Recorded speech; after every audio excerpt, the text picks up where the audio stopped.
Hello! Welcome to the Learn English Lab. Today's podcast is Confidence Affirmations for English Learners. Yeah, and before we even get into the mechanics of all this, I think we need to set the stage a bit. Right, totally. So, I actually want you, the listener, to do something for me real quick. Just, humor me for a second. Let's do a little mental exercise. Yeah. I want you to imagine a scenario. Picture yourself standing in front of a mirror in your bathroom, or maybe your bedroom. You're just looking at yourself. Right. You are staring directly into your own eyes. And you are whispering words to yourself that actually make your heart race, but not with that familiar panic you usually feel when you have to speak English. Not the dread. No, not the dread. With possibility, you are looking at your reflection and saying, I am capable.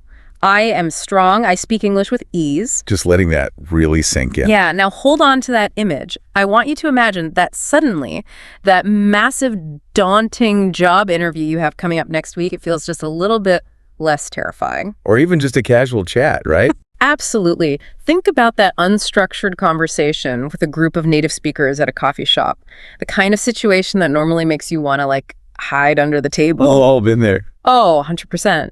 But imagine that it suddenly sparks this genuine excitement in your chest instead of that cold, familiar dread. That is the transformation we're exploring today. It really is. That's the core of today's deep dive. We are talking directly to you, the intermediate or the advanced English learner. Because, you already have the grammatical foundation. Right, you know the rules. You've done all the workbook exercises. The flashcard's done. Yeah, but today, we are giving you a psychological toolkit to completely supercharge your fluency. Our mission today is profound, but simple, really. We want to help you transform I wish I could into watch me shine. And I think it is absolutely vital to establish right out of the gate what we are actually discussing today. Oh, for sure. Because the term affirmation carries a lot of baggage, doesn't it? Without a doubt. It really does. We are not talking about fluffy motivational quotes here. Right. No toxic positivity. And no empty platitudes that you see, superimposed over a picture of a sunset on social media telling you to just believe in yourself. Like those cat posters. Hang in there. Yeah, not that at all. What we are diving into is a set of incredibly powerful tools that are firmly backed by clinical psychology, neuroscience, and behavioral science. Real science. Absolutely. We are talking about actively rewiring your mindset to boost your fluency so that you can truly own every single English-speaking moment you find yourself in. Which is huge. It is. If you stay with us through this deep dive, you are going to walk away with a highly actionable daily toolkit that targets the biological mechanisms of fear and confidence. Okay, so let's unpack this because just to be completely transparent, it is so easy to dismiss affirmations as just wishful thinking, right? It sounds a bit like magic to some people. It does. But before we actually look at what words you should be saying, we really need to understand the architecture of belief. The why behind the what. Spot on. We need to look at why saying anything out loud to yourself actually changes the physical structure and the chemical responses of your brain. So let's start with the absolute basics. Right. What are confidence affirmations in this specific context of language learning? At their core, they are positive, present tense statements that you repeat to yourself. Out loud or just in your head, right? Either one works. You can say them out loud or silently in your mind. The goal is to challenge self-doubt and to build an unshakable sense of self-belief. And this whole concept, it's deeply rooted in cognitive behavioral therapy, right? CBT. Yes, CBT, as well as neuro-linguistic programming. But let's not just throw those heavy clinical terms around. What do they actually mean for the person listening right now? Without a doubt, we need to demystify those terms. Sure. Let's look at cognitive behavioral therapy first. Okay. CBT is a psychological treatment based on the fundamental idea that our thoughts, our feelings, and our behaviors are all deeply interconnected. So they feed into each other. Absolutely. So if you have a negative thought like, I am terrible at public speaking, that thought directly generates a feeling of anxiety. Your stomach drops, your hands get sweaty. You nailed it. Yeah. And that feeling of anxiety then dictates your behavior, which usually means you stumble over your words or you avoid speaking altogether. It creates a vicious cycle. A total loop. Your behavior confirms your initial negative thought. Affirmations are a CBT tool used to deliberately interrupt that cycle at the very first stage. The thought stage. Right. Now pair that with neuro-linguistic programming, or NLP. NLP sounds so futuristic.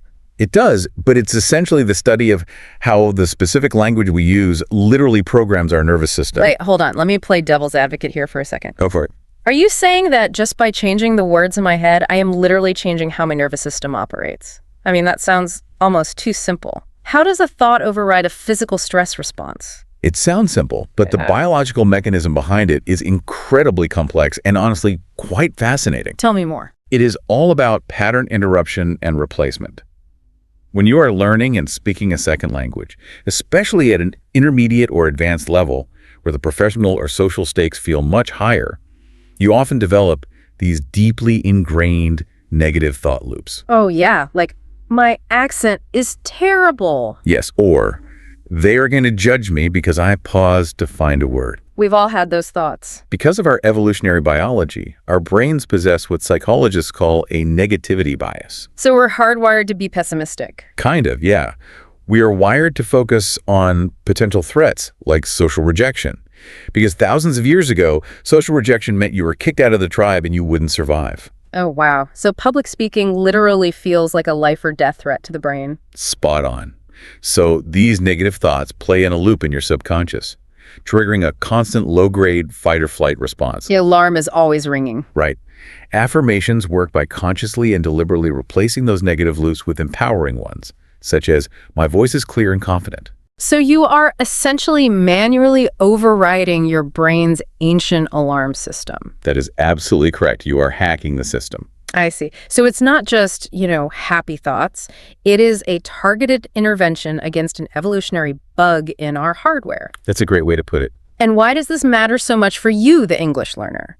Because at your level, you are navigating this incredibly frustrating gap between knowing the grammar rules on paper and actually using them fluidly in real-time conversation. It's a huge gap for a lot of people. It really is. I like to think of affirmations not as a magic spell, but as a machete. A machete. Oh, I like where this is going. Yeah. Imagine your brain is a dense jungle. The negative thoughts are this well-worn path. It is so easy to walk down the path of, I'm not good enough. Because you've walked it a million times. Right. An affirmation is taking a machete and hacking a brand new path through the thick brush. It's really hard work at first, but the more you walk it, the clearer the path becomes. That is a phenomenal analogy. You're describing the concept of neuroplasticity. The brain changing itself. Yes, the brain's ability to reorganize itself by forming new neural connections throughout life. But, we don't just have to rely on metaphors here. We have hard data to back this up. Let's hear the data. The research of psychologist Claude Steele is foundational here. In the 1980s, Steele developed self-affirmation theory. Okay, what did he find? He wanted to understand how people cope with threats to their self-concept. What his work and decades of subsequent research demonstrates is that self-affirmation acts as a powerful buffer against stress. So it's like a shield. Absolutely. When you are under pressure, say, speaking in a non-native language to a room full of people, your brain perceives a threat to your competence and your social standing. Which triggers that fight or flight. Right. It triggers a massive stress response. Steele found that if a person affirms their core values or their capabilities right before that stressful event, the biological stress response is significantly blunted. Oh, wow. And in the context of language learning, blunting that stress translates into highly tangible, observable benefits, right? Without a doubt. Like, it means you experience fewer hesitations and awkward pauses during speeches. Yes, and better vocabulary retention. Right. You can actually recall the words you studied. And it results in much bolder, more active participation in discussions rather than just sitting back, avoiding eye contact, and hoping nobody asks you a question. Spot on. And we can actually observe this happening at a neuroanatomical level. Like on brain scans. Yes. Dr. Andrew Huberman, a neurobiologist at Stanford, has spoken extensively about how self-directed practices engage the brain. Okay. When you practice affirmations, you actively engage and activate the brain's prefrontal cortex. Remind me, where is that and what does it do? For those who might not be familiar with neuroanatomy, the prefrontal cortex is located right behind your forehead. It is essentially the executive control center of your brain. Like the CEO. You nailed it. It is the hub for self-control, for rational thinking, for planning, and for complex decision-making. So when I'm panicking about my English grammar, my prefrontal cortex is basically offline. Absolutely. It's totally shut down. When you panic, the amygdala, the emotional fear-based center of your brain, takes over. It hijacks the system. So you're running on pure emotion and fear. Right. When you deliberately engage in an affirmation, you are forcing blood flow and electrical activity back into the prefrontal cortex. You're putting the CEO back in charge. Yes. You are literally overriding the more primitive, fear-based centers of the brain that are screaming at you to panic just because you forgot a single word. That is so empowering to know. It gets better. There is a brilliant 2015 study published in the journal Social Cognitive and Affective Neuroscience. Oh, we love a good study. The researchers used functional magnetic resonance imaging, or fMRI, to look at the brains of people practicing self-affirmation. And what did they see? They proved that practicing these affirmations measurably lowers the levels of cortisol in your body. Cortisol being the primary stress hormone, right? The stuff that makes you feel like you're in danger. Indeed. It is the chemical that makes your palms sweat, your heart race, your breathing become shallow, and your mind go completely blank. The absolute worst feeling. It is. When cortisol floods your system, it actively inhibits the parts of your brain responsible for memory retrieval. Ah. So that is why you can study a vocabulary list for hours, know it perfectly in your bedroom, and then completely blank on it during a meeting. Absolutely. The cortisol blocks the access. So lower cortisol equals a calmer conversation. It really is that simple on a biological level. It really is. When you aren't drowning in stress hormones, you have quicker word recall. Your intonation becomes more natural because your vocal cords aren't physically tight and tense. You stop freezing mid-sentence. Right. But I do have a practical question about this. Let's be real for a second. Okay, let's be real. If a listener is sitting there right now and they feel entirely overwhelmed by their English anxiety, I mean, maybe they have carried this insecurity for 10 or 15 years. A very common scenario. Is spending just 5 to 10 minutes a day repeating some phrases really enough to rewire years and years of accumulated, deeply entrenched self-doubt? I mean, it sounds like trying to empty the ocean with a teaspoon. That is a highly valid concern. And honestly, it is the exact reason why many people quit affirmations after 3 days. Because they expect instant magic. Right, they expect instant results. But the answer lies in the principles of neuroplasticity and the compounding power of consistency. Compound interest for the brain. Spot on. 5 to 10 minutes might seem insignificant compared to a decade of doubt, but you have to remember that those 5 to 10 minutes are highly concentrated, deliberate mental exercises. It's not passive. No, you are not just casually thinking a thought, you are actively engaging the prefrontal cortex. Yeah. Furthermore, when you pair these verbal affirmations with vivid visualization, What do you mean by that? like closing your eyes and truly deeply picturing yourself nailing that English presentation, feeling the texture of the podium, hearing the applause, feeling the warmth of confidence in your chest. Making it as real as possible in your mind. Yes. When you do that, you are firing completely new neural pathways. The brain learns and adapts through repetition and emotional intensity. So you don't need to do this for hours. No, you do not need to spend 4 hours a day on this. You just need to do it consistently. Ideally in the morning when your brain state is transitioning out of sleep, or right before your language practice sessions. Okay, so it's about shifting the balance. Without a doubt. You are slowly but surely tipping the scales, replacing the default automatic response of panic with a newly forged default response of poise. Here's where it gets really interesting, you know. It is like the daily compounding interest of belief. You don't notice it on day 1 or day 2, but 6 months down the line, you realize your baseline anxiety has completely vanished. It just fades away. So now that we deeply understand the why, that these affirmations literally alter our physical stress responses, activate our prefrontal cortex, and lower our cortisol, we need to look at the formula. The how. Right. How do we build an affirmation that actually works? Because you can't just shout any random happy phrase at the mirror and expect your neurochemistry to change. No, you really can't. There is a precise architecture to this. Based on all the clinical psychology we just discussed, there are 4 key ingredients for crafting a highly effective affirmation. Let's break them down. Okay, let's look at the first one, positive language. And by this, I don't mean just like smiling while you say it. I mean, you have to focus on the desired outcome. Phrasing is everything here. Yeah. You should say, I speak fluently, instead of saying, I won't stumble over my words. Why is that distinction so critical? It is critical because the human brain is notoriously bad at processing negative framing, especially in the context of habit formation and visualization. How so? If you tell yourself, I won't stumble, the primary concept, the core image your brain is visualizing and focusing on is stumbling. Oh, I see. It is the classic psychological trope. If I tell you right now, whatever you do, do not think of a pink elephant, what is the very first thing that pops into your mind? A giant pink elephant. It's totally unavoidable. You nailed it. You have to frame the affirmation around the destination you want to reach, not the obstacle you're trying to avoid. That makes total sense. Your brain needs a clear, positive target to aim for. If your target is not failing, your brain is still hyper-fixated on the concept of failure. If your target is communicating clearly, your brain primes itself for clarity. Wow. Okay, the second ingredient in the formula is using the present tense. Saying, I am confident is scientifically far more effective than saying, I will be confident. This is a huge one. But wait, if I have an interview next week, why wouldn't I say, I will be confident next week? This is a crucial distinction that trips up a lot of beginners.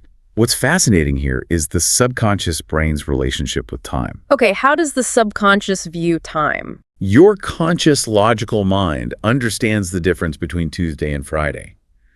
But the subconscious mind, the part that drives your emotional reactions and autonomic nervous system, operates almost entirely in the now. It only knows the present. Absolutely. It does not easily distinguish between a vividly imagined, emotionally resonant present and objective physical reality. Really? So it can't tell the difference? Not easily, no. Yeah. When you use the future tense, like I will be confident, you are essentially telling your subconscious that the confidence is always somewhere out there in the distance. You're pushing it away. Spot on. It creates a perpetual state of delay. You are telling your brain, we don't need to be confident right now. Oh, I get it. So by saying I am, you force the issue. By stating I am confident, you are demanding that your brain bridge the cognitive gap in the present moment. You are commanding your nervous system to adopt the posture, the breathing rate, and the neurochemistry of confidence right now. That is powerful. Okay, the third ingredient is making it personal and specific. It needs to be tailored to your exact goals and your exact pain points. Generic doesn't work as well. Right. A generic, I'm good at English, isn't going to cut it. It needs to be something highly targeted, like, I express my complex engineering ideas in English effortlessly. Yes, tailor it to your life. And the fourth ingredient, which honestly might be the engine that drives the whole car, is the emotional charge. The secret sauce. Yeah. You have to say it with conviction. You can't just mumble it while you're brushing your teeth and staring blankly at the sink. You have to make it feel real, like you are declaring a hard-won victory. Yes, the emotion is the absolute catalyst. Without the emotional charge, you are just reciting vocabulary words, and the brain will not assign them any lasting significance. Emotion equals memory. We encode memories and habits based on emotional intensity. The emotion acts as a neurochemical marker, telling your brain, pay attention. This information is critical. Encode it deeply. So how do we make this a habit? A very practical piece of advice is to write 5 to 10 of these customized, emotionally charged affirmations on sticky notes. Oh, I love sticky notes. Place them where you cannot ignore them, on your bathroom mirror, on the edge of your computer monitor at work, or make them the lock screen wallpaper on your smartphone. So they're always in your face. Right. You need habitual visual cues to remind you to engage in this active practice throughout your daily routine. Okay, I need to stop you there because I can hear a listener practically screaming this question at their phone right now. Let's hear it. Let's say I follow the formula. I write down I am perfectly fluent and native sounding. I say it in the present tense. I say it with emotion. But I know, logically, that I am still making grammar mistakes every day. Yes, the reality check. Right. I know I still struggle horribly with the past perfect continuous tense or whatever.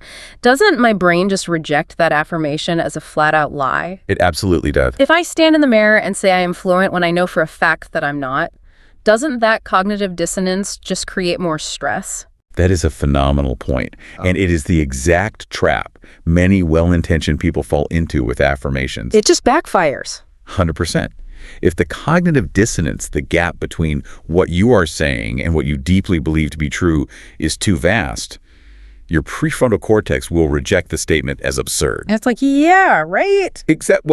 Absolutely. It will backfire. Your brain will say, who are you kidding? And it can indeed make you feel significantly worse and more anxious. So how do we fix that? This is why you must learn to craft what psychologists call bridging affirmations. Bridging affirmations? Okay, what does that bridge look like? A bridging affirmation acknowledges the reality of your current journey while still focusing intensely on the positive, present reality of your growth. It honors where you are while aiming at where you are going. Spot on. Instead of saying, I am perfectly fluent, which your brain immediately flags as a lie, you say, my English improves with every single conversation. Oh, I like that. Or, I am actively becoming more confident every time I open my mouth to speak. That feels much more authentic. Let's analyze those statements. They are objectively true. They are entirely positive. They are firmly in the present tense. And there's no resistance. Right. Most importantly, your brain can accept them without any resistance or internal argument.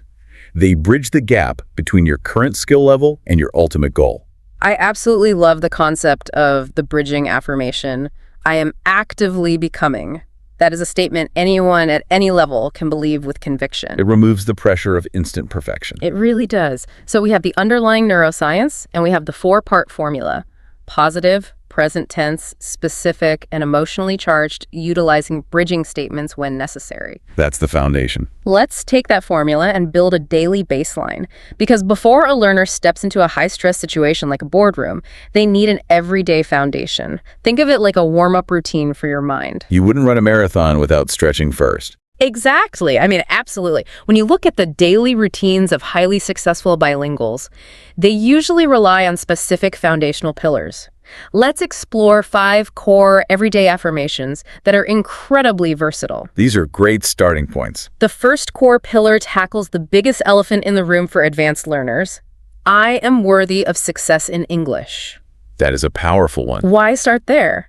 Because this specific affirmation targets imposter syndrome. Imposter syndrome is absolutely rampant among intermediate and advanced language learners. It really is. You feel like a fake. You reach a level where you can communicate quite well. You might even be working in an English-speaking environment, but internally, you're constantly comparing yourself to native speakers. You feel like a fraud. Yes. You feel like at any moment during a meeting or a presentation, someone is going to expose you for not knowing a specific cultural idiom or for mispronouncing a vowel. The dreaded exposure. Stating, I am worthy of success in English, targets that deep-seated, often unconscious belief that you somehow do not belong in these high-level conversations. It affirms your right to be there. It affirms your fundamental right to take up space, to share your expertise, and to be heard in this language, regardless of your accent. It's claiming your seat at the table. Okay, the second core pillar is, every word I speak strengthens my confidence. I love the focus on action there. I think this one is beautiful because of how it shifts the perspective. It frames every single utterance, even the flawed ones, as a brick being laid in the foundation of your confidence. It heavily reinforces the idea of progress over perfection. It really does. Indeed. It completely recontextualizes the sheer act of speaking. For many learners, speaking is viewed as a test. A pass-fail exam every time they open their mouth. Spot on. Every sentence is an exam that you either pass or fail based on your grammar. This affirmation flips the script. Oh, so? It means you are no longer speaking to perform perfectly. You are speaking to build cognitive strength. It makes the physical act of opening your mouth and vocalizing a victory in itself, regardless of whether the sentence comes out with flawless syntax. You are rewarding the effort, not just the output. Absolutely. So we've tackled imposter syndrome and reframed the act of speaking. But what happens when you actually open your mouth and make a glaring mistake? It's going to happen. It is, and that requires a totally different psychological safety net, which brings us to the third core pillar. I embrace challenges as opportunities to grow. This seems like the ultimate tool for neutralizing the sting of a mistake. It is. Why is that reframe so important? It is essential for long-term resilience. When you make a mistake, and let's be clear, you will make thousands of mistakes, it is an inescapable necessary part of language mastery. The default human reaction is usually intense shame or embarrassment. Your face gets hot, you want the floor to swallow you whole. Right. That shame spikes the cortisol we talked about earlier, which then shuts down your working memory, making you even more likely to make another mistake. It's a cascade failure. A total domino effect. By adopting this affirmation, I embrace challenges as opportunities to grow, you are pre-programming a completely different physiological response. You're changing the default setting. You are telling your brain, when we stumble, we do not panic. We do not trigger the alarm bells. We gather data, we analyze, we learn, and we grow. It neutralizes the paralyzing fear of failure. The fourth core pillar is a classic bridging affirmation, exactly like we discussed. My English improves with every conversation. Simple but profound. It celebrates incremental gains, it takes the crushing pressure off achieving instant native-level perfection, and honors the reality of the journey. Which is so much healthier. And the fifth pillar is crucial because it moves from the internal mind to the external world. I communicate my thoughts clearly and boldly. Oh, this one specifically targets articulation and the physical act of projecting your voice. Let's talk about that physical aspect. This brings us to a massively important aspect of language learning that is rarely discussed: the physical mechanics of speech. Yeah, body language. Many language learners, when they lack confidence, will physically shrink. It's a subconscious protective mechanism. They drop the volume of their voice, they mumble, they round their shoulders. They look down at their shoes. This affirmation, I communicate my thoughts clearly and boldly, is a dual command to both the mind and the vocal cords. Speak up and stand up. It is a reminder to articulate your consonants, to speak up so you can be heard, and to own your physical space in the room. And for advanced learners, you don't have to stick to these exact 5, right? Not at all. You can evolve these core foundations to target your specific linguistic hurdles. For example, if English phrasal verbs are your absolute nemesis. Which they are for so many. Yeah, if they always trip you up, your tailored bridging affirmation becomes, I am mastering phrasal verbs more effortlessly every day. You make it your own. Okay, let's pull the thread on that physical connection, the physicality of confidence, because you can't just mutter these phrases while you are slumped over on your couch scrolling through social media. No, posture is everything. The mind-body connection requires a very specific practice routine for these daily affirmations to actually rewire the brain. What's the ideal routine? The ideal routine requires you to repeat each affirmation 3 times, but you have to focus intensely on your breath for deeper impact. You are instructed to stand tall, pull your shoulders back, plant your feet firmly, and smile. Taking up space. And ideally, you do this in front of a mirror to watch your own posture improve, because your body language actually amplifies the psychological effect. Why does the physical posture matter so much to the brain? Well, the mind-body connection here is paramount, and it goes in both directions. We often think that our mind dictates our posture. If we feel sad, we slump.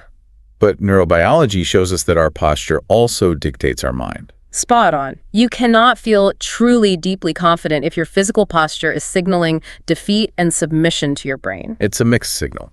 When you stand tall, pull your shoulders back, and lift your chin, you are physiologically signaling safety and dominance to your nervous system. And what about the breathing aspect? Why is breathing specifically mentioned in this routine? The breathing is the key to unlocking the nervous system. The routine often involves something called box breathing, or 4-4-4 breathing. How does that work? You inhale for 4 seconds, hold for 4 seconds, and exhale for 4 seconds. Okay, simple enough. When you engage in deep, rhythmic, diaphragmatic breathing, you are physically stimulating the vagus nerve. The vagus nerve. That's a big deal in nervous system regulation. Massive. The vagus nerve is the superhighway of your parasympathetic nervous system, which is your rest and digest state. The opposite of fight or flight. Without a doubt. Stimulating the vagus nerve acts like a brake pedal on your stress response. It counteracts the fight or flight sympathetic nervous system. So while the affirmation provides the cognitive software of confidence, the breathing provides the physiological hardware of calm. You nailed it. Repeating the affirmations 3 times ensures that the linguistic message is fully processed while the body is in this relaxed state. And looking in the mirror forces you to confront yourself. It can be incredibly uncomfortable at first, right? To look yourself in the eye and say positive things. Oh, very uncomfortable for most people. But it is a profoundly potent way to build internal self-trust. It's like you're finally becoming your own ally instead of your own worst critic. That's a beautiful way to phrase it. The routine also suggests something that I think is brilliant. Recording yourself on your phone while you say these affirmations and playing it back. Well, that's a fantastic idea. I imagine that is a powerful way to hear your own growing assurance. You listen to the playback and you start to realize, hey, I actually sound pretty good. I sound steady. I sound like someone who knows what they are talking about. It provides objective proof. It is an amazing observation, seeing how shifting your internal dialogue from relentless, nitpicky criticism to active cheerleading changes the entire tone of your day. It really does. It changes how you carry yourself before you've even spoken a single word of English to another person. Absolutely. It establishes a powerful baseline of cognitive ease. You are no longer waking up and immediately putting yourself on trial for your language skills. You are starting the day as your own fierce advocate. Yes. Okay, so we spent all this time talking about how to lower cortisol and build a foundation when you're alone in your bedroom in front of a mirror. Which is the safe zone. Right, but the real world isn't a mirror.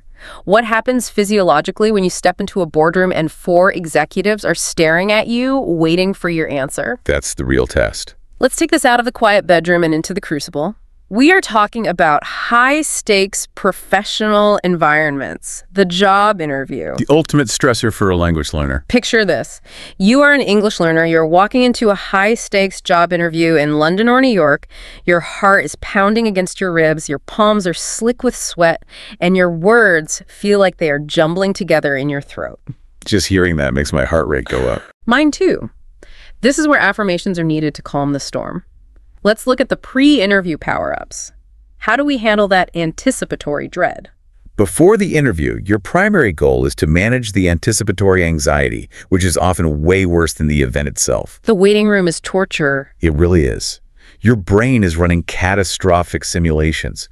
You need affirmations that forcefully shift your focus away from the perceived threat of the interview and toward your own competence and meticulous preparation. So what should we say? Effective phrases to utilize the morning of the interview include, I am prepared, capable, and ready to shine. Simple, strong. My skills and experience speak for themselves. I answer complex questions with clarity and enthusiasm. Notice how these affirmations center your agency. They remind your brain that you are not a victim walking into an interrogation. You are an expert bringing immense value to a conversation. And there is incredible, undeniable data to back this up. A fascinating study from the Harvard Business Review noted that interviewees who actively practiced self-affirmation prior to the event performed 20% better in simulated high-stress interviews. 20% is massive. 20%. That is not a marginal, negligible difference. That is the difference between getting the job offer and getting the polite rejection email. Absolutely. That 20% improvement comes from visualizing the room, visualizing the firm handshake, and visualizing your smooth, unpanicked responses while you state these affirmations. But why exactly does it work so well? That 20% performance boost is a direct, measurable result of the cognitive unblocking we discussed earlier. Let's use a metaphor. Okay, think of your working memory where your advanced English vocabulary is stored as a massive steel vault. A vault, okay. When you are terrified, cortisol floods your brain, triggers the lockdown protocol, and spins the combination dial. The vault is sealed shut. So the words are in there, but you can't get to them? Spot on. You aren't desperately searching for the right word because you forgot it. You are searching because you literally cannot access it. Wow. The affirmation lowers the cortisol, cancels the lockdown protocol, and swings the vault door wide open. The word isn't suddenly learned, it is simply made available. The vault metaphor perfectly explains why we suddenly remember the perfect answer 5 minutes after we leave the interview room. Yes, you're in the elevator and suddenly you're fluent again. Because the cortisol finally drops and the vault opens when it's too late. Exactly. Now, the real test is during the interview, specifically when you are grilled on your weaknesses. This is where learners often crumble and the vault slams shut. How do we navigate that? When an interviewer pokes at a perceived weakness, perhaps noting that you aren't a native speaker, you need an immediate internal anchor. Something to grab onto. You can affirm, silently, I turn challenges into strengths with honest answers. Or, my unique global perspective adds immense value to any team. So, practically speaking, how does a learner execute this mid-interview without looking like they've spaced out? I mean, you can't just close your eyes for 10 seconds. The technique is to utilize the immense power of the strategic pause. You do not have to answer a tough question the millisecond the interviewer stops speaking. Rushing actually looks worse, right? In fact, answering too quickly often signals extreme anxiety. Let's take a classic high-pressure scenario. The interviewer asks, why should we hire you over a native speaker who won't face language barriers? Oof. A brutal question. Very tough. In that 2-second pause, you take a controlled breath and you silently affirm, I am the perfect fit. Okay. Then you answer aloud with something like, my 5 years of international marketing experience combined with my advanced bilingual communication skills allow me to bridge cultural gaps effectively in a way a monolingual candidate cannot. Boom. You seamlessly reframe the language aspect from a deficit into a unique, highly sought-after asset. You take control of the narrative. And you have to affirm after the interview too, don't you? Because the post-interview reflection is crucial to prevent that agonizing 3.00 a.m. over-analysis of every single grammar mistake you might have made. Oh, the post-interview spiral is real. You tell yourself, I gave my best, and that's enough, and every interview, regardless of the outcome, hones my professional English. It's all data for the next one. You also have to adapt this entire toolkit for the modern remote work world. If you were doing virtual interviews on Zoom, the screen can feel incredibly alienating. Talking to a little box on a monitor. Right.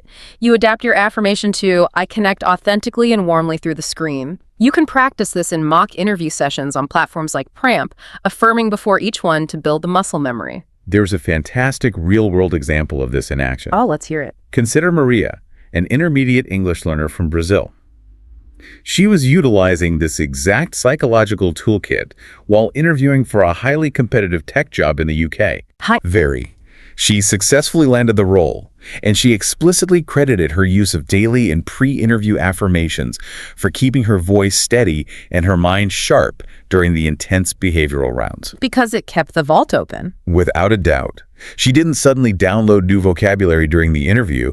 She simply used affirmations to ensure she had full, unfettered access to the vocabulary she had spent years building. I love that. Let's transition from the intimate pressure of the interview room to the sweeping terror of the stage, public speaking. Even native speakers fear this one. The National Institute of Mental Health states that 75% of people experience a profound fear of public speaking. And for English learners, that dread is absolutely doubled. Because of the language barrier. Because you are layering the standard fear of being judged on your ideas with the intense fear of being judged on your pronunciation and grammar. It's a psychological double whammy. It's terrifying. Affirmations are what make you appear as a stage natural. Before stepping on stage, what should a learner be telling themselves? The focus must be on flow and connection. You affirm. My voice is strong, clear, and captivating. Nice. I engage my audience with authentic energy.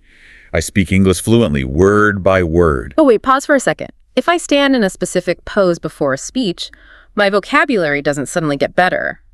How does my physical stance actually help me remember the English word for revenue or synergy? It doesn't teach you the word, but it alters the neuroendocrine environment in which your brain is trying to retrieve the word. Back to hormones. Yes, this brings us back to the physical component, which is perhaps even more critical before a public speech. Harvard researcher Amy Cuddy conducted famous research on the concept of power poses. Oh, I've heard of this, the Wonder Woman pose. Spot on. The protocol is to stand in a power pose, hands firmly on your hips, chest wide open, chin up, physically taking up as much space as possible for 2 full minutes while repeating your affirmations. What does that actually do to the body? Cuddy's research demonstrates that assuming these expansive physical postures actually triggers rapid endocrinological changes. It measurably increases your testosterone levels. Which gives you that dominant feeling. Yes, which is associated with dominance, risk tolerance, and confidence, and it simultaneously slashes your cortisol levels. Wow. You are biologically and chemically engineering a state of fearlessness right before you walk onto that stage. So when you reach for the word revenue, the vault is wide open. That is mind-blowing. You are hacking your own hormones. And what about when you are actually up there, mid-presentation, and the nerves suddenly hit you like a ton of bricks? The mid-stage wobble? Yeah. Maybe you lose your place, or you see someone in the second row checking their phone and you assume they are bored by your English. You need mid-presentation boosters. You absolutely do. Statements like, I am present, focused, and in flow, or my message resonates deeply with this audience. These specific affirmations serve as an immediate cognitive anchor. When nerves hit on stage, your mind starts time traveling. Yeah, you start agonizing over the pronunciation mistake you made 5 minutes ago, or you start panicking over the complex slide you have to present 3 minutes from now. You're anywhere but in the present moment. Right.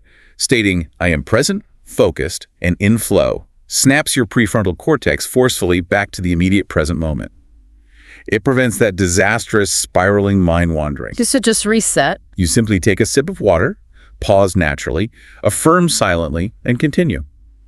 For example, if you are about to present highly complex sales data and you feel a wave of doubt, you affirm to yourself, I explain complex ideas simply and impactfully. It clarifies your intention and centers your focus. Then there is the Q&A session at the end of the presentation, which is terrifying for learners because it is entirely unscripted. No safety net. You can't memorize it. The affirmations here must be, I welcome questions as chances to excel, and my responses are thoughtful and precise. For advanced practice, learners are heavily encouraged to join organizations like Toastmasters or to record their own TED-style talks at home. To get used to that unscripted feeling. They can practice using advanced idioms with confidence, stating out loud, I'm thrilled to dive into this topic. We have another excellent real-world example that perfectly illustrates handling the unscripted moments. Ahmed, an advanced English learner from Egypt, was giving a crucial talk at an international conference. A very common scenario. He had primed his nervous system with affirmations all morning. Right in the middle of the presentation, he completely blanked on a specific, critical, technical word. The nightmare. For many learners, this is the ultimate nightmare scenario where panic completely takes over, the vault slams shut, and the presentation derails into awkward silence. But he didn't panic. No. Because Ahmed had rigorously cultivated this affirmation mindset, his amygdala didn't hijack his brain. He didn't sweat it. He possessed the cognitive flexibility to simply pivot gracefully. What did he do? He looked calmly at the audience, smiled, and said, "Let me rephrase that." The audience didn't judge him for a second. In fact, they respected his poise and command of the room. That's the power of the prefrontal cortex staying online. So, just to be crystal clear on the mechanics here, when we look at Maria from Brazil in her job interview, or Ahmed from Egypt on that conference stage, when they're using these affirmations in the heat of the moment, the affirmation is not magically injecting new vocabulary into their brains. It is purely an unlock mechanism. It's preventing the vocabulary they already spent years studying from being blocked by a chemical panic response. You have synthesized it perfectly. Affirmations do not miraculously download new vocabulary into your brain like you are Neo in the movie The Matrix. I know Kung Fu. Right. If you do not know the English word for photosynthesis, no amount of positive thinking will magically teach it to you in the middle of a speech. You still have to study. What the affirmation does is act as a master key. It manages the cortisol, keeps the prefrontal cortex online, opens the vault, and allows you fluid, unhindered access to the hundreds of hours of studying you have already completed. It simply prevents your anxiety from holding your hard-earned vocabulary hostage. 100%. I love that visual. The words are there. You just have to stop your brain from barricading the door. Okay, so we've covered the high-stakes crucibles, the interview, and the stage. Let's look at everyday life. Let's shift gears and move into a completely different kind of challenge. The social fabric. Sometimes casual, everyday networking can feel just as awkward, not infinitely more terrifying than a formal speech, because it demands absolute unscripted spontaneity. You can't memorize a script for a cocktail party or a networking mixer. Indeed, and this is where a massive number of highly proficient learners hit a sudden wall. They can give a flawless, highly technical 40-minute presentation on supply chain logistics, but the thought of making small talk at the coffee machine in the break room absolutely terrifies them. The psychological requirements here are different. How so? The affirmations required for social settings need to purposefully shift the learner's focus from performance to connection. Connection. The everyday social wins involve internalizing affirmations like, I connect easily and genuinely with new people in English. My stories and my questions spark fascinating talks, and I listen actively and respond with confidence. These are perfect for meetups, industry mixers, or dinner parties, and the underlying philosophy here is vital. Emphasize connection over perfection. That is the secret to easing accent anxiety. If you are at a busy networking event and you want to approach a group of native speakers, you affirm silently, I start conversations effortlessly. Then you walk up with warm body language and say, Hi, I overheard you talking about sustainable tech. What inspired your work in that field? You make it about them. And you follow up their answer with, that's fascinating. It reminds me of. You are deliberately putting the focus on the interaction, on being intensely curious about the other person, rather than obsessing over whether you used the correct preposition. If we connect this to the broader psychology of human interaction, there is a fundamental truth. People rarely, if ever, remember the minor grammatical errors you make in a casual conversation. They really don't. What they remember vividly is how you made them feel. They remember your warmth, your eye contact, your curiosity, and your engagement. The vibe you bring. By affirming your innate ability to connect with others, you naturally project that warmth. Your face relaxes, your tone becomes inviting. And this principle extends deeply into dating and personal chats as well, right? Navigating romance in the second language is incredibly vulnerable. Oh, I can imagine. Learners should affirm, I express my true, authentic self boldly in English, and every interaction builds my natural charm.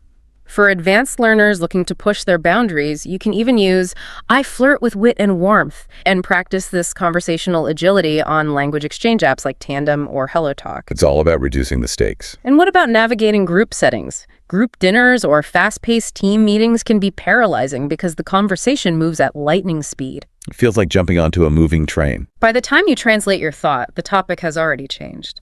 To overcome the shyness of jumping into groups, the core affirmations are, my voice matters, and I share my perspective freely, and I contribute my ideas without hesitation. You have to claim your space. Imagine being at a group dinner where a lively debate arises. Instead of sitting quietly, you affirm your worth, and then you use a standard transition phrase to confidently carve out space for yourself. Give us an example. You say loudly and clearly, building on that point, I actually think. It immediately transforms you from a passive listener into an active, respected leader in the conversation. It's a great technique. It is incredibly liberating to prioritize human connection over grammatical perfection at a dinner party. It completely changes the energetic presence you bring to the table. It truly alters the entire dynamic. Now, beyond the social fabric, we must also address specific learning challenges and the inevitable plateaus. The dreaded plateau. What happens when you hit a wall in your actual study routine and you feel like you aren't advancing anymore?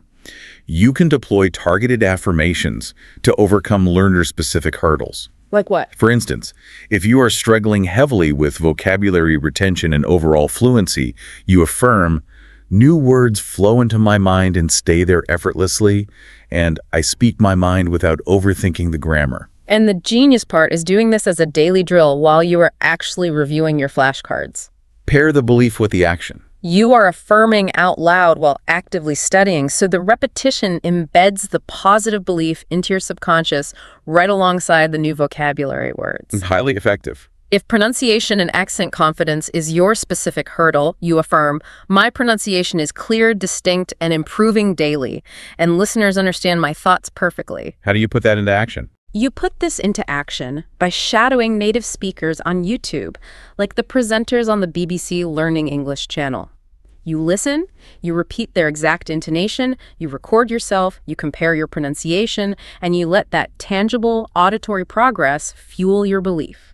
And we absolutely cannot forget the intense pressure of standardized exam preparation. Oh, tests like the TOEFL or the IELTS? For learners facing those massive gatekeeping tests, the stress can be genuinely debilitating. It can dictate their academic or immigration future. It's literally life-changing. The affirmations here must be ruthlessly geared toward maintaining cognitive performance under extreme pressure. I recall my knowledge under pressure with absolute ease. My English scores accurately reflect my true, high-level ability. You have to practice those before test day, though. You practice internalizing these during your timed mock exams at home.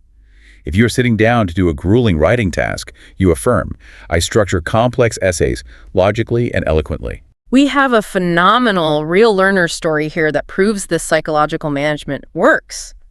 Juan, an advanced learner from Mexico, was dealing with severe IELTS jitters. Exam anxiety is so common. He had failed previously, not because he didn't know English, but because he was terrified of the sterile, high-pressure exam environment. It triggered a massive cortisol spike every time. The vault locked shut. He adopted the simple affirmation, I ace exams calmly. He internalized it deeply. He used it religiously during his prep months, and he walked into the test center breathing rhythmically. And how did he do? He scored a massive 8.0 band. That is a life-changing achievement, and it highlights a critical truth. So much of standardized testing is actually psychological stress management rather than just raw knowledge recall. Absolutely. The extensive grammatical knowledge was already locked in Juan's vault. He simply used the affirmation to ensure the vault door stayed wide open and accessible during the entire 3-hour exam. Okay, let's look at the long game, the marathon of language learning. Because it is a marathon, not a sprint. It takes years. What happens when the initial burst of motivation fades? Because let's be honest, it always does. What happens when repeated mistakes are made, or progress just feels excruciatingly slow and you feel like giving up? The slumps. We need to talk about handling the inevitable motivation slumps. This is a critical make-or-break phase for any learner. When progress feels stagnant and slow, the tone of the affirmations needs to shift away from immediate performance and toward patience and micro gains. What do those sound like? You affirm, I celebrate small, unseen victories every single day, and patience fuels my steady, undeniable improvement. That feels very grounded. It is highly recommended to track your daily practice streaks in gamified habit apps like Habitica. This provides a hit of dopamine and makes that steady, invisible improvement visually tangible. But the true ultimate test of the marathon runner is how they handle criticism, feedback, and mistakes over the long term. Yes, the handling of mistakes. The affirmations required here are so incredibly robust. Constructive feedback helps me grow stronger. Mistakes are my best, most honest teachers. And there is a specific post-error routine that highly successful learners use. It isn't just about feeling good and ignoring the mistake. It's a rigorous, actionable process. Affirm, analyze, retry. Let's walk through it. Give us a scenario. Say you completely botch the pronunciation of a crucial technical word in a massive team meeting. Everyone notices. Instead of spiraling into shame for the rest of the week, your post-error routine kicks in immediately. Damage control? You affirm to yourself silently, I learn and adapt quickly from every situation. You analytically figure out why you stumbled, maybe your jaw was too tight, or you rushed the vowels, and then you deliberately retry them later in a safe environment. You brutally strip the toxic emotion out of the error and treat it simply as raw, neutral data for improvement. By doing that, you're profoundly reframing the mistake. You are decoupling it from your self-worth. It is no longer a reflection of your intelligence or your identity. It is simply a mechanical error in muscle memory that can be easily fixed with repetition. Furthermore, you must maintain a vivid long-term vision to sustain your energy for this marathon. Keeping the eyes on the prize. You affirm, I am steadily becoming a fluent, highly confident English master, and my future self thanks me for the work I do today. You have to vividly visualize those end goals to pull yourself forward. Are you aiming to deliver a fluent TED Talk in English? Are you aiming to effortlessly lead high-stakes B2B negotiations in London? You must continually affirm your inevitable trajectory toward those specific, lofty destinations. And as you get deeper into the marathon, you have to lean into immense creative personalization. You have to make these affirmations your own to achieve maximum neuroplastic impact. Generic phrases eventually lose their emotional charge. You can mix and match categories to fit your lifestyle. For your morning routine, to energize your day and set your intention, you look in the mirror and say, I wake up excited for today's English adventures, or today I conquer new complex phrases with joy. And for the evening? For your evening wind down, to reflect and allow your brain to consolidate memories, you say, I am incredibly proud of today's English wins, no matter how small. And deep rest restores my confident voice for tomorrow. I find the fitness integration particularly compelling for advanced learners. Oh, this is cool. Connecting your language learning directly to your physical movement. As you are lifting weights or running, you affirm, as I exercise my body, my English sharpens, and strong body, stronger words. How does that work in the brain? We know from neurobiology that aerobic exercise dramatically increases blood flow to the brain, releases BDNF, brain-derived neurotrophic factor, and highly enhances neuroplasticity. So your brain is primed to learn. By pairing an emotionally charged affirmation with your intense physical workout, you are literally syncing the physical strengthening of your muscles with the cognitive strengthening of your language centers. It is biohacking your fluency. There are travel affirmations, too, for the digital nomads or expats. I navigate English-speaking worlds fearlessly and smoothly, and locals genuinely love chatting and connecting with me. Beautiful. And for the creatives, the writers out there, my English stories and ideas flow creatively and endlessly, and I write with vivid, compelling, native-like flair. A great experiment is to sit down, write 20 highly customized affirmations that resonate with your specific life. Pick your 10 favorites and rotate them weekly to keep the brain engaged. Keep it fresh. You can even share them on online communities like Reddit's English Learning to get feedback and share the journey with others. I also love the idea of keeping a dedicated affirmation journal to explicitly log your daily wins. Writing it down makes it real. You write down, "I absolutely nailed that complex idiom in the marketing meeting today." It serves as a physical, undeniable record of your progress that you can look back on when the inevitable slumps hit. As we move toward the end of our discussion, let's delve into the advanced techniques to really level up this entire affirmation game. Oh, I'm ready. Because for intermediate and advanced learners who want to push the boundaries, you can go far beyond just reciting words in a bathroom mirror. The first advanced technique is intensely pairing vivid visualization with your verbal affirmations. Like we mentioned earlier. You don't just say you are a good debater. You close your eyes and vividly see yourself debating fluently in a boardroom, countering arguments with perfect English syntax. As we discussed, neuroscience shows that this deep mental rehearsal heavily primes the neural pathways in the exact same way that Olympic athletes mentally rehearse every twist and turn of their routines before competing. The brain fires the same way whether you are doing it or vividly imagining it. Spot on. Then there are audio affirmations, which I find fascinating. You actually record your customized affirmations in your own voice. You layer them over soft ambient music or binaural beats using meditation apps like Insight Timer, and you listen to them during your daily commute or while you do chores. Subliminal programming. It acts as a powerful form of subliminal programming, constantly feeding your subconscious mind while you are driving or taking the train. And group power. Language learning can be isolating. Very isolating. Joining online affirmation circles, like specific Discord language servers where learners encourage each other, hearing other people publicly amplify their confidence miraculously amplifies your own. It normalizes both the struggle of learning and the triumph of mastery. We also have incredible technology hacks available now.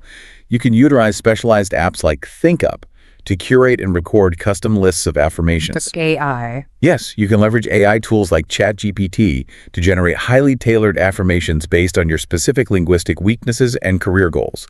There are even sleep hypnosis audios available on YouTube designed for the deep subconscious embedding of these positive linguistic beliefs while your brain is in theta state. And crucially, to make this a true science, you must measure your success. Data track. It is highly recommended to do a weekly self-assessment. Sit down every Sunday. Rate your perceived fluency and confidence on a scale of 1 to 10 and strategically adjust your daily affirmations based on those metrics. We have a couple more incredible real-life transformations to share that show the power of these advanced techniques. Let's hear them. There is Sarah, an intermediate learner from India. She was incredibly, paralyzingly shy in her corporate meetings, constantly worried about her accent. She rigorously adopted the tailored affirmation, "I lead discussions impactfully, and my ideas are valued." And the result? Over 6 months, she didn't just start speaking up occasionally. She is now actually organizing and promoting internal English communication trainings within her entire organization. Oh, wow. That's a total 180. Then there is Lena, an intermediate learner from Vietnam. She suffered from severe isolating social anxiety regarding her conversational English. She consistently used the simple affirmation, "I charm and connect in every conversation." And Today, she confidently hosts massive, in-person English practice clubs in her city. These are not minor tweaks. These are profound, life-altering shifts in human behavior and self-concept. And finally, we must deeply acknowledge the cultural integration aspect of all this. The goal is never to erase who you are. Never. There is a beautiful example from a group of learners in Bangladesh, specifically in Dhaka. They brilliantly blend the affirmation practice with their local cultural pride and resilience. They passionately affirm, "My Bangla strength and heritage powers my English confidence." That is so powerful. They are not trying to erase their native identity to sound more British or more American. They are actively, consciously drawing power from their native identity and history to fuel their second language acquisition.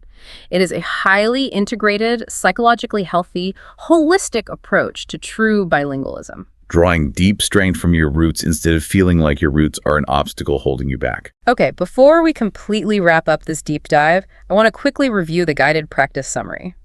This is the 10-minute daily routine that brings all of this complex psychological theory into tangible daily action.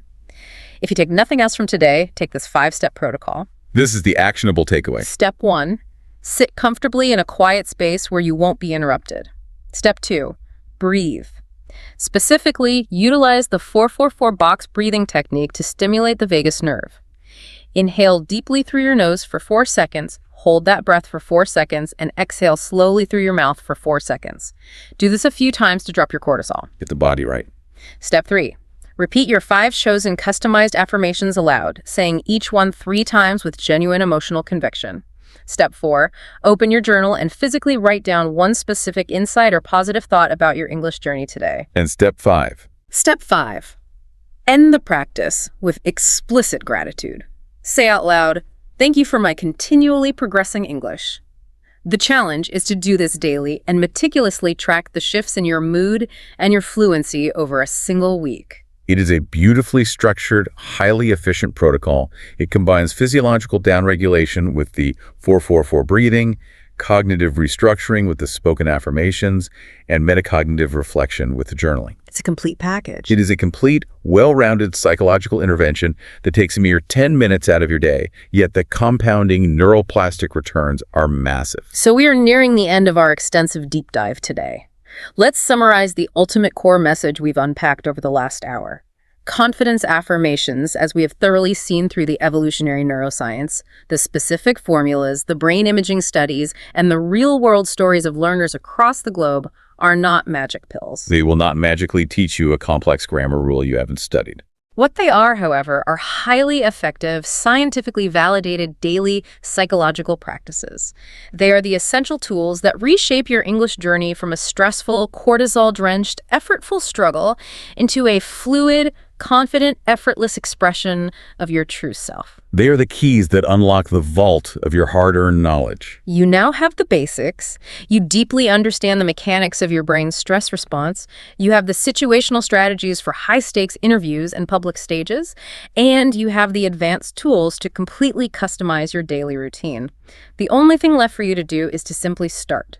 Pick 3 affirmations today, write them down, and watch the deeply entrenched doubts finally begin to dissolve. If we connect everything we've discussed today to the much bigger picture of global communication, I want to leave you with a final provocative thought that fundamentally challenges how we view language learning entirely. I'm intrigued. In the English learning community, we spend so much time putting native speakers on this untouchable pedestal, implicitly assuming they possess some mystical, innate linguistic superiority that learners can never achieve. We really do put them on a pedestal. But what if the entire concept of a native speaker isn't actually about geography or genetics or where you happen to be born at all?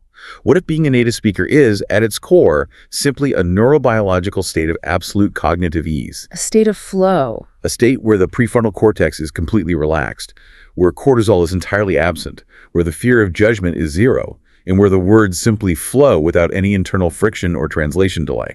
Wow. And if that is true, what if these daily targeted affirmations are the quickest, most scientifically proven hack to achieving that exact same frictionless brain state, regardless of what country is printed on your passport? Wow. That is an incredible, profound paradigm shift. Redefining native fluency not as a birthright, but simply as a state of cognitive ease that is fully accessible to anyone willing to put in the work to train their mind. The vault is open to everyone. That is something I really want you, the listener, to mull over as you go about the rest of your day. Reclaim your confidence. Thank you so much for joining us on this deep dive into the fascinating intersection of language acquisition and neuroscience. Be sure to like, share, and subscribe to this YouTube channel.